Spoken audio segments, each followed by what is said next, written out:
Hello everyone, good morning. দেখো সকাল সকাল তো তোজোকে স্কুল থেকে গিয়ে দিয়ে আবার চলেও আসলাম। তো তোজোবাবু চলে এসেছে স্কুল থেকে। এদিকে বড় বাবানও রেডি হচ্ছে, মামও রেডি হচ্ছে। এখন এদের পালা, এরা এই 10:30টায় বেরোবে স্কুলে। তো দেখো রেডি হয়ে গেছে সবাই, মাও যাবে।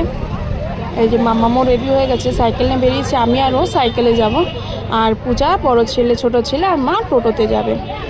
তো টোটো চলে আসলো, পূজা মাকে টোটোতে তুলে দিচ্ছে। তো ওরা বেরিয়ে পড়লো, এবার আমরা বেরোবো। এই যে আমাদের গাড়ি নিয়ে আমরা দাঁড়িয়ে আছি। কর্তামশাই যাবে, তো স্কুলে যাবে না, ও একই পথে ও কাজে যাবে।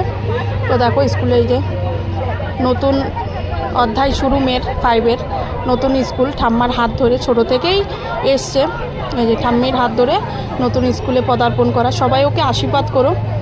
এদিকে বাবানও স্কুলে গেছে, আমি সেই ভিডিওটা নিতে পারিনি, কারণ পূজা নিয়ে গেছে, আমি আর যেতে পারিনি। তারপরে এক এক করে সবাই একটু ছবি তুললাম, আর ওদের সবাই আশীর্বাদ করো, এইটুকুই আর কি।